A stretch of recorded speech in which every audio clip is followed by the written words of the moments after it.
Hi guys, welcome. This is your Sameer Kohli sir with the lecture number 3 of the topic called nutrition in plants. अब भैया plants खाना कैसे बनाते हैं? Plants खाना कैसे बनाते हैं पूरा डिटेल में पढ़ेंगे. प्लांट्स स्पेशली हम जब बात कर रहे हैं, हम बात कर रहे हैं ग्रीन प्लांट्स की. And plants are green in colour क्योंकि उनके अंदर एक ग्रीन कलर पिगमेंट होता है. उस ग्रीन कलर पिगमेंट को बोलते हैं क्लोरोफिल. ये उनका जादुई केमिकल होता है. ये उनके जीने की वजह होता है. प्लांट्स के लोअर पार्ट्स को कहते हैं roots. This is called stem and these are called leaves. अब लीव्स के अंदर क्लोरोफिल होता है. क्या होता है बेटा? क्लोरोफिल. ध्यान से देखिएगा तो प्लांट्स एटमॉस्फेयर से लेते हैं कार्बन डाइऑक्साइड. प्लांट्स एटमॉस्फेयर से लेते हैं कार्बन डाइऑक्साइड. में एयर नहीं बोलूंगा, मैं बोलूंगा एटमॉस्फेयर. एटमॉस्फेयर में कार्बन डाइऑक्साइड होती है. कार्बन डाइऑक्साइड एक हैवी गैस होती है और कार्बन डाइऑक्साइड नीचे की तरफ मिलती है. प्लांट्स को हम रूट्स से देते हैं H2O. ये पानी जब ऊपर जाता है तो अब CO2 प्लस H2O, इसके भी 6 मॉलिक्यूल्स, इसके भी 6 मॉलिक्यूल्स को ज्वाइन करने का काम होता है क्लोरोफिल का. अब क्लोरोफिल के अंदर यह शक्ति होती है कि क्लोरोफिल सनलाइट को लेती है और इन दोनों को जोड़ देती है और जोड़कर बना लेती है C6H12O6 plus 6 molecules of oxygen. ये है प्लांट्स के खाना बनाने की कहानी. प्लांट्स के खाना बनाने की कहानी. बट अब बच्चा कहेगा सर आप ना ऊपर ऊपर से पढ़ा रहे हो. बेटा जब पढ़ो तो प्रॉपर डाउटफुल होकर पढ़ो. अपने माइंड में डाउट्स लेते हुए आओ. सर जब आप एनिमल्स की बात करते हो तो आप बोलते हो कार्बोहाइड्रेट, फैट्स, विटामिन, मिनरल्स, और यहां तो आपने सिर्फ ग्लूकोज बनाया और नमस्ते करी. देखो प्लांट्स का बॉडी स्ट्रक्चर, प्लांट्स का बॉडी स्ट्रक्चर सिंपलर होता है. प्लस प्लांट्स को लेस एनर्जी चाहिए होती है. तो प्लांट्स और फैट्स तो प्लांट्स के अंदर डाइजेस्ट हो ही नहीं सकते. फैट्स तो इंसानों में डाइजेस्ट होने में मुश्किल होती है. हर इंसान भर के घी मक्खन थोड़ी खा सकता है. एनर्जी प्लांट्स को जो भी मिलेगी वो कार्बोहाइड्रेट से मिलेगी. और प्लांट्स के पास डाइजेशन करने के लिए कोई स्पेशल ऑर्गन नहीं होता. तो प्लांट्स को जो खाना बनेगा भैया वो सिंपलेस्ट शुगर ही बनेगी. तो प्लांट्स को जो भी एनर्जी मिलती है वो ग्लूकोज से मिलती है. सर मिनरल्स और विटामिन क्या? पता है मिट्टी को मां का दर्जा दिया गया है. वो मां का दर्जा इसलिए दिया गया है क्योंकि मिट्टी में वो ताकत होती है कि एक मरी हुई चीज में भी जान डाल देती है.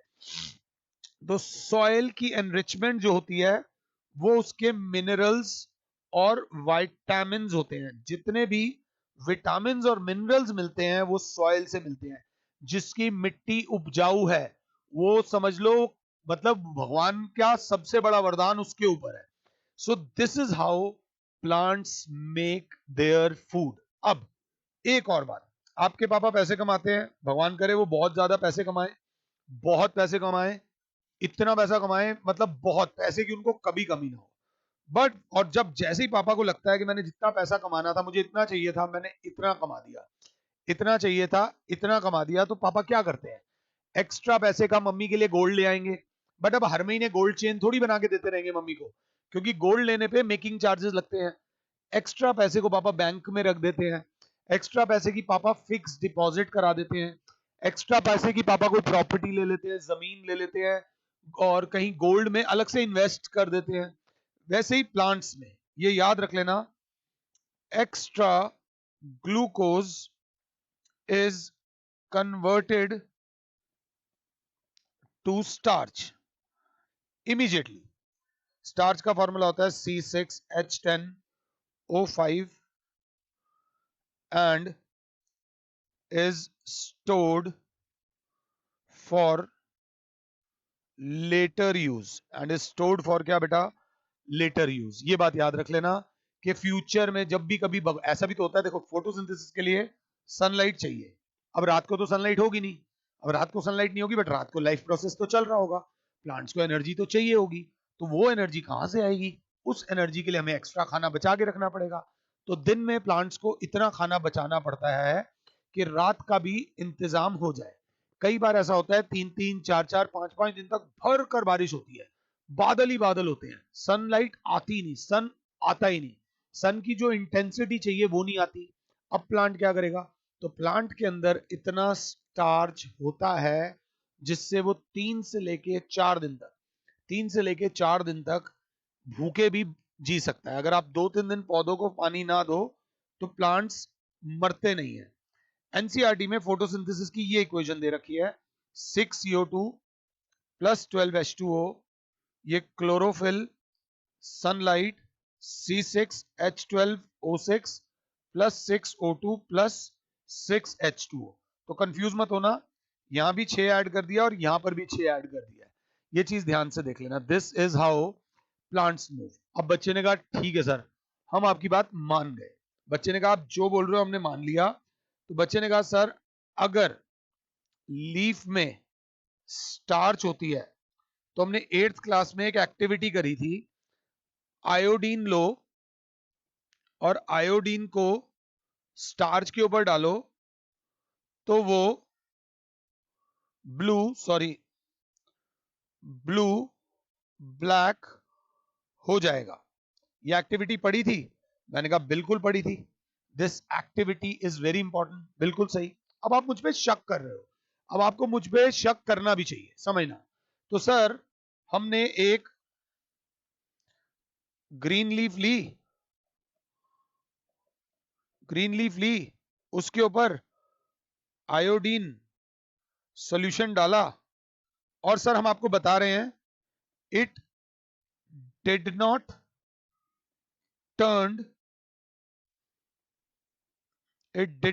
Turn blue black. सर वो ब्लू ब्लैक नहीं हुई, आप हमें गलत पढ़ा रहे हो। अगर लीफ के अंदर स्टार्च होती है तो वो ब्लू ब्लैक कन्वर्ट होगी, बट वो ब्लू ब्लैक कन्वर्ट नहीं हुई। दिस मींस लीफ के अंदर स्टार्च नहीं है। सर आप हमें गलत पढ़ा रहे हो। तो मैंने कहा बच्चे 1 मिनट के लिए रुक जाओ, 2 मिनट के लिए सांस ले लो। ये मेरा चेहरा है, ये मेरे नॉस्ट्रिल्स हैं, ये मेरा माउथ है। मुझे अगर ऑक्सीजन लेनी है तो मैं नाक से ऑक्सीजन ले सकता हूं और वर्स्ट केस में मुंह से भी ऑक्सीजन इनहेल कर सकता हूं। अब आप मेरे मुंह के ऊपर पॉलिथीन रख दो, आप मेरे मुंह के ऊपर पॉलिथीन रख दो और वो पॉलिथीन एयर टाइट हो, तो क्या मैं सांस ले पाऊंगा? नहीं ले पाऊंगा। तो मतलब फिर मैं मर जाऊंगा। फिर तुम कहोगे सर के पास नाक भी था, मुंह भी था, सर ने सांस नहीं ली। फिर कोई तुम्हें बताएगा सर के मुंह पे किसी ने पॉलिथीन रख दी थी जिस वजह से सर सांस नहीं ले पाए। द सेम गोज विद, जब हम आयोडीन को डालते हैं ग्रीन लीफ के ऊपर जिसके अंदर स्टार्च होता है, तो आयोडीन तक स्टार्च को पहुंचने ही नहीं देती कौन? क्लोरोफिल। ये लिखोगे कैसे? Chlorophyll interferes in reaction between iodine and starch, due to which a green leaf never turns blue black even it contains starch। मैंने पहले आपको डायग्रामेटिकली समझाया है, फिर मैंने आप लोगों को लिखकर बताया है। तो कौन इंटरफेयर करता है? क्लोरोफिल। अगला सवाल जो बच्चे के मन में आएगा, how to remove chlorophyll from a green leaf. Sir आप कह रहे हो ना क्लोरोफिल इंटरफेयर करता है, तो अब क्लोरोफिल को कैसे हटाएं? हमने अभी आपको गलत प्रूफ किया। अगर स्टार्च होता तो वो ब्लू ब्लैक होता, बट आप कह रहे हो कि वो क्लोरोफिल बीच में आ गया इसलिए वो बच गया। तो क्लोरोफिल को हटाओ, फिर हम आपका रिएक्शन देख लेंगे। तो ध्यान से, इसका आंसर बड़ा पेचीदा है by boiling leaf in alcohol. Alcohol में we can remove chlorophyll from a green leaf. ये बात याद रख लेना। बच्चे ने कहा अच्छा, तो बच्चे ने लिया, जल्दबाजी बड़ी है ना भैया, बहुत जल्दबाजी है। बच्चे ने ग्रीन लीफ ली और अल्कोहल ली। एक्सपेरिमेंट्स के साथ में ना स्पेशल लिखा होता है, do not try this at home, do not try this at home and do not try this at home. Whisky alcohol नहीं होती, विस्की के अंदर 30 से लेके 40% अल्कोहल होती है। हम जिस अल्कोहल की बात कर रहे हैं वो अलग होती है। उन्होंने अल्कोहल ली, यहां से फायर लगाई और आग लग गई और मेरे को पकड़ के ले गई पुलिस। ये रिएक्शन कभी मत करना, कभी do not try this at home, because alcohol का बॉइलिंग पॉइंट होता है 78 डिग्री सेल्सियस, फटाफट से आग पकड़ लेती है। तो बच्चे ने कहा वाह सर वाह, अपने आप को बचा लिया। पहले बोल दिया कि क्लोरोफिल ने इंटरफेयर करा है, फिर बोल दिया कि अपना अल्कोहल में आग लग जाएगी, आप तो बच के निकल लिए। नहीं, मैंने कहा शांत गदाधारी भीम, आप ग्रीन लीफ लीजिए, आप अल्कोहल भी लीजिए, प्रॉपरली लीजिए, कोई दिक्कत नहीं। ये ग्रीन लीफ ली, ये अल्कोहल ली, अल्कोहल भी लो, फिर उसके नीचे अब आप ध्यान से देखिए, आप उसके नीचे रखिए वाटर। देखो, एक बीकर फिर दूसरा बीकर, दोनों मिक्स नहीं हुए। वाटर रखो, फिर उसको यहां से हीट करो, इसे वाटर बाथ वाली हीटिंग बोलते हैं। वाटर का 100 डिग्री टेम्परेचर होता है, वाटर से हीट यहां जाएगी, कभी भी इतनी हीट नहीं जाएगी कि अल्कोहल में आग लग जाए। इसके बाद जो लीफ आपको मिलेगी उसमें से क्लोरोफिल रिमूव्ड होगी और उसके ऊपर जब आप आयोडीन डालोगे, ग्रीन लीफ जो थी अब वो हो गई है नॉन ग्रीन लीफ, अब ब्लू ब्लैक हो जाएगा। ये एक्सपेरिमेंट आप प्लीज किसी ऑब्जर्वेटरी बंदे, किसी की ऑब्जर्वेशन के बीच में, मतलब कोई अगर आप एक प्रोफेशनल बंदे की ऑब्जर्वेशन में ये रिएक्शन करके देख लेना, और ये होगा भी और आंसर आएगा भी। इस चीज को ध्यान से देख लीजिएगा। तो दिस शोज के लीफ के अंदर स्टार्च होता है, लीफ के अंदर स्टार्च होता है, और स्टार्च को कैसे हटाना है वो हमने आपको बता दिया। अब एक सवाल पूछूंगा आपसे, ये सवाल थोड़ा सा टफ है, थोड़ा सा ध्यान से देखना। ये आपकी मम्मी जी हैं, ये आपके पापा जी हैं, पेरेंट्स से आपकी कभी ना कभी तो कोई ना कोई झड़प होती होगी। अगर नहीं होती तो आप दुनिया के सबसे लकी इंसान हो। रामायण चल रही है आजकल, देख लेना, जब ये वीडियो शूट हो रही है तब रामायण भी टेलीकास्ट हो रही है। रामायण जैसे बच्चे मिल जाए तो क्या ही माँ बाप की लाइफ ऐसी हो जाए, जन्नत हो जाए। अब एक बात बताना, मम्मी पापा से जब आपकी अगर कोई लड़ाई होती है, कोई झड़प होती है, तो वो लंबी चलती है या छोटी चलती है? बचपन में मेरे को जहां तक अपना बचपन याद है, अगर मुझे रात को डांट पड़ती थी तो मैं रोता था, सोता था, सुबह उठ के एवरीथिंग सब कुछ नॉर्मल होता था। फिर जैसे जैसे मैं बड़ा होता गया, तो मैं रात को डांट पड़ती थी, मैं रोता था, मैं सोता था, सुबह उठ के थोड़ा बहुत मुझे याद होता था, मैं मुंह बना के स्कूल जाता था, स्कूल से आकर सब कुछ नॉर्मल होता था। फिर जब मैं और बड़ा होता गया तो मैं लड़ता था, रात को सोता था, सुबह उठता था, मुंह बना के स्कूल चला जाता था, स्कूल से आगे भी मुंह बनाता था, शाम तक रात तक चीजें नॉर्मल हो जाती थी। और धीरे धीरे जैसे जैसे मैं बड़ा होता गया, मेरी लड़ाई 2 दिन 3 दिन भी चलने लग गई पेरेंट्स से।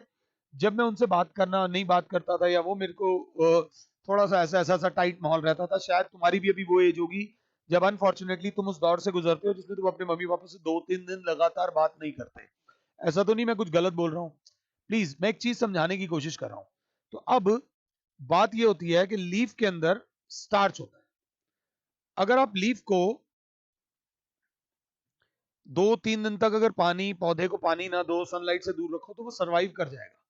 मगर 2-3 दिन बाद उसकी ये हालत हो जाएगी कि वो बिल्कुल भूखा मर जाएगा। तो इस प्रोसेस को, जिसमें उसकी सारी स्टार्च को हमें यूज करना है, इस प्रोसेस को बोलते हैं डी स्टार्चिंग। क्या बोलते हैं? The process of removing starch stored in a leaf of a plant is called de-starching।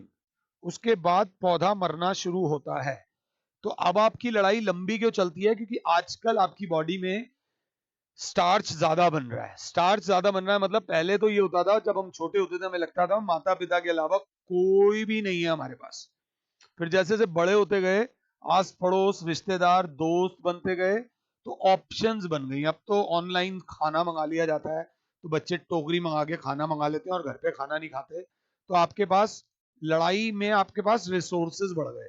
तो माता पिता भी ये कहते हैं 3 दिन तक जरा इसको पैसे मत दो, 2 दिन में इसको अकल ठिकाने आ जाएगी। इस चीज का किसी वास्तविक उससे लेना देना नहीं, एक बात समझाने के लिए कह रहा हूं। तो जब माता पिता ऐसा करते हैं, तब वो आपको ये शो करते हैं कि पहले हम इसकी क्या करते हैं, डी स्टार्चिंग। जब तक तुम्हारे रिसोर्सेज तुम्हारे पास रहेंगे, जब तक तुम्हारा कोई एक फ्रेंड, अरे मैं देख लूंगा, मैं तेरे साथ हूं, ये तो तेरे मम्मी पापा की बहुत गलत बात है, इस तरीके के दोस्तों से बचें। इस प्रकार के दोस्त काफी ज्यादा मात्रा में पाए जाते हैं। तो इस प्रकार के दोस्त is not good for future. I am sorry to say, but reality यही है। अब बच्चे ने कहा, सर वी डाउट यू, कि आप जो बोल रहे हो हमें आप पे शक है। तो मैंने कहा आपका शक बिल्कुल लाजमी है, मैं हैप्पीली इस शक को कबूल करता हूं। तो बच्चे ने बोला, sir what are the conditions necessary for photosynthesis. तो मैंने कहा फोटोसिंथेसिस के लिए एक चाहिए होता है वाटर, दूसरा चाहिए होता है कार्बन डाइऑक्साइड, तीसरा चाहिए होता है क्लोरोफिल, और चौथा चाहिए होती है सनलाइट। अगर चारों में से एक भी चीज नहीं बन मिलेगी तो प्लांट सरवाइव नहीं करेगा। बच्चे ने कहा आप की ये बात मान ली। बात मान ली मतलब हम एग्री करते हैं कि प्लांट्स को वाटर तो चाहिए जीने के लिए, क्योंकि मम्मी पौधों को पानी देती हैं। बट हम आप पे शक करते हैं, show that sunlight is necessary for photosynthesis. Sir show that chlorophyll is necessary for photosynthesis. बच्चे ने कहा sir show that carbon dioxide is necessary for photosynthesis. तो ये 3 एक्टिविटीज हैं जो मैं आपको नेक्स्ट लेक्चर में कराऊंगा, बट ये लेक्चर 2 बार सुन लीजिएगा।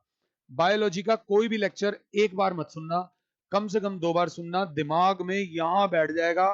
तुम्हें पेपर से पहले, अगर मैं कुछ नहीं बोलूंगा, मैं कुछ नहीं बोल रहा, अब उससे पहले कुछ टिप्स दे के जाऊंगा जो नेक्स्ट लेक्चर में काम आएगी। एक्वस KOH, इसको बोलते हैं potassium hydroxide. Potassium hydroxide is a strong base. और आपको बता दूं, carbon dioxide is a acidic gas. एकदम उसके उल्टी, ये दोनों एक दूसरे को अट्रैक्ट करते हैं। अगर आपको किसी कमरे में से कार्बन डाइऑक्साइड गायब करनी है, हर कमरे में कार्बन डाइऑक्साइड होती है, तो उस कमरे के नीचे वाले फ्लोर पे KOH लगा दो। लिक्विड एक बाल्टी ले लो या कुछ लेकर एक्वस KOH रख लो, तो KOH कार्बन डाइऑक्साइड को एब्जॉर्ब कर लेता है। एक ये बात थोड़ा सा ध्यान से देख लेना, aqueous KOH।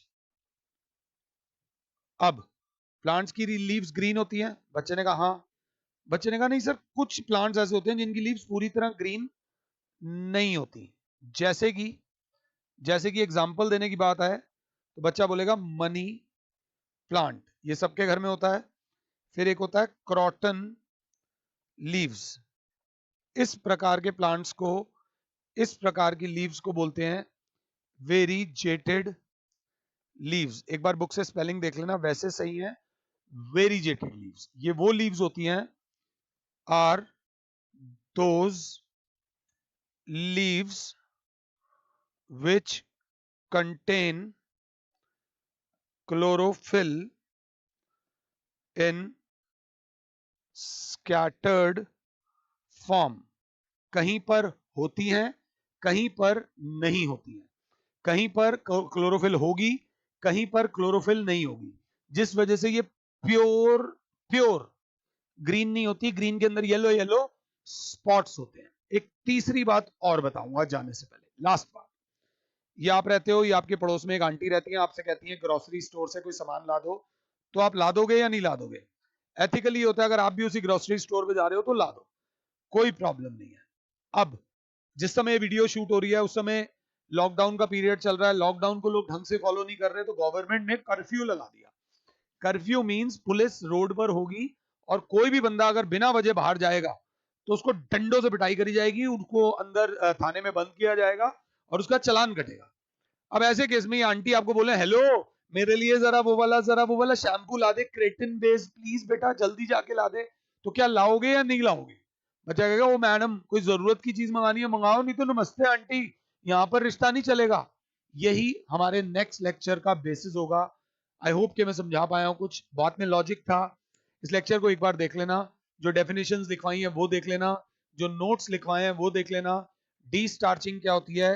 The process of removing, the process of removing, de starching. तो इसका आप लिखोगे the process of removing all the stored starch present in a plant। Plant को बिल्कुल भूखा करने वाली प्रोसेस को बोलते हैं डी स्टार्चिंग। बचा गएगा how is it done, de starching कैसे की जाती है? तो हम आंसर लिखेंगे by keeping the leaf in a closed, closed मतलब नो एयर, डार्क, डार्क मतलब no light, by keeping the leaf in a closed dark room for 3 to 4 days। कुछ बुक्स में 2 to 3 days लिखा होगा, कुछ बुक्स में 4 to 5 days लिखा होगा। लीफ को बंद कमरे में रख दो 3 से लेके 4 दिन तक, पौधा मुरझा जाएगा, उसकी अंदर स्टोर की गई सारी स्टार्च धीरे धीरे धीरे धीरे खत्म हो जाएगी। आई होप जो मैं समझा पाया हूं आपको थोड़ा बहुत समझ आया हो। फिलहाल के लिए और Sameer sir is saying you good bye, God bless all, जय माता दी। खुद भी खुश रहो, औरों को भी खुश रहने दो, माता पिता का ख्याल रखो, उनके माता पिता का ख्याल रखो, और अगर अनफॉर्चुनेटली उनके माता पिता मतलब दादा दादी नहीं है तो उनकी दी हुई सीख को हमेशा अपने पास रखो। मेरे जीवन के जो बेस्ट इंसान मुझे अपनी लाइफ में आज तक जिनको मैं बहुत मानता हूं वो मेरे दादाजी थे। My father was a great man. मेरे पापा ने मुझे 2 बातें सिखाई थी, कभी किसी से ब्याज मत लो, कभी भी या तो किसी को हेल्प मत करो पैसे से, और अगर पैसे से हेल्प करो तो ब्याज मत लेना, इंटरेस्ट मत लेना। ये मेरे पापा की सीख थी। और पापा से ज्यादा सीख मुझे ग्रैंड पेरेंट्स, मेरे grandfather was a Raymond's complete man. उनके अंदर सारी अच्छी आदतें थी, मेरे अंदर सारी बुरी आदतें हैं। अगर गलती से कोई एक आधी अच्छी आदत कहीं दिख जाती है, that is from my grandfather, he was the best man of my life. I don't know why I am saying this. फिलहाल के लिए और Sameer sir is saying you good bye, God bless all, जय माता दी, खुश रहो, आबाद रहो, थैंक यू।